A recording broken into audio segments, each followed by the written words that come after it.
प्रश्न, यदि साइन ए बराबर 3/4 तो कोस ए और टेन ए का मान परिकलित कीजिए। इस प्रश्न में हमें साइन ए बराबर 3/4 दिया है, तो हमें कोस ए और टेन ए का मान निकालना है। ठीक है, तो इस प्रश्न को हल करने के लिए हम लिखेंगे हल दिया है और उसके बाद में ये जो मान दिया है इसको लिख लेंगे साइन ए बराबर 3/4। ठीक है, अब साइन थीटा का एक सूत्र होता है, वही साइन ए के लिए भी होगा। ठीक है, तो साइन ए या साइन थीटा बराबर सूत्र क्या होता है, लंब बटे कर्ण। ठीक है, तो यहाँ हम लिख देंगे लंब बटे कर्ण। ठीक, फिर ये बराबर का चिन्ह लगाएंगे और उधर क्या है 3/4। ठीक है, इस प्रकार से हमारे पास में लंब कितना हो जाएगा 3 और कर्ण कितना हो जाएगा 4। ठीक है, तो हम यहाँ पर लिख देंगे अतः लंब बराबर 3,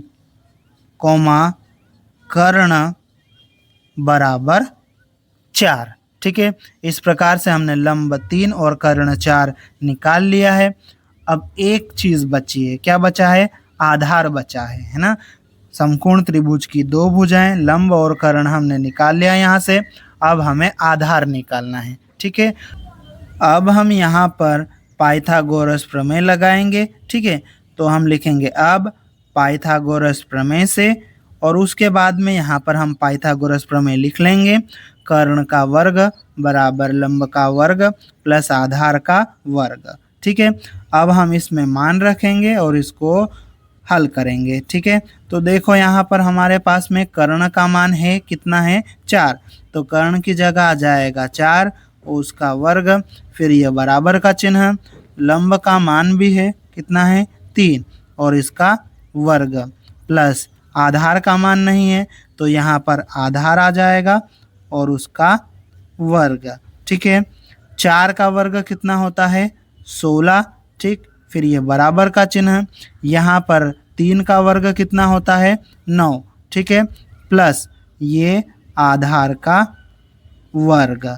ठीक है, यहाँ पर हमें आधार निकालना है। ठीक है, तो आधार को हम बराबर के इधर रख लेंगे। ठीक है, तो एक काम करते हैं, इस पूरे को हम पलट देते हैं, तो हम लिखेंगे या और इस पूरी चीज़ को पलट देंगे, तो ये 9 प्लस आधार इसका वर्ग ये आगे की तरफ हो जाएगा और पीछे की तरफ 16 हो जाएगा।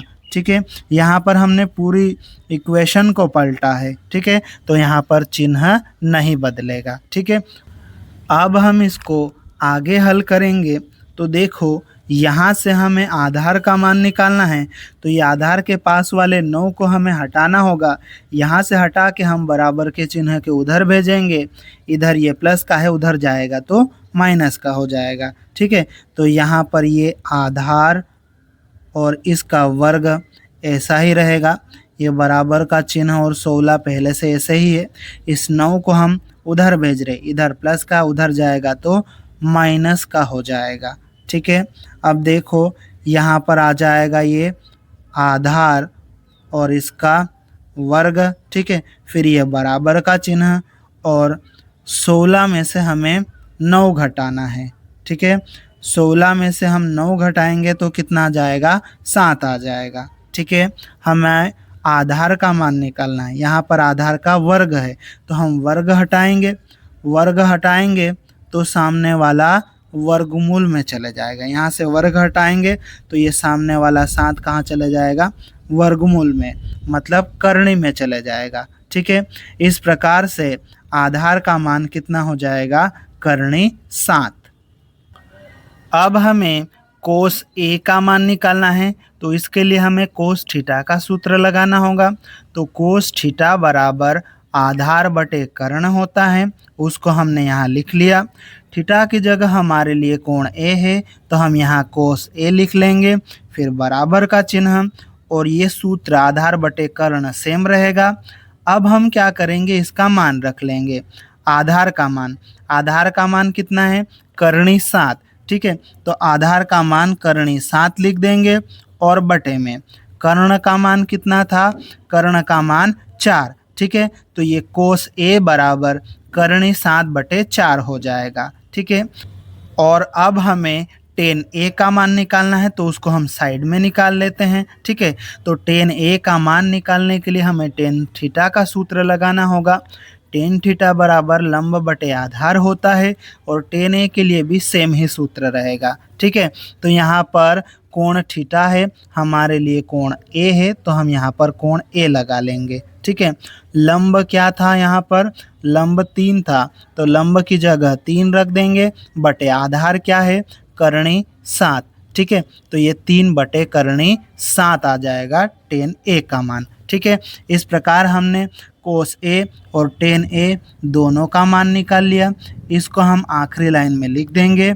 अतः कोस ए बराबर करणी 7/4 तथा टेन ए बराबर 3/करणी 7 है और यही हमारा उत्तर है। यदि आपको वीडियो पसंद आया हो तो लाइक करें और अपने फ्रेंड्स के साथ में शेयर करें।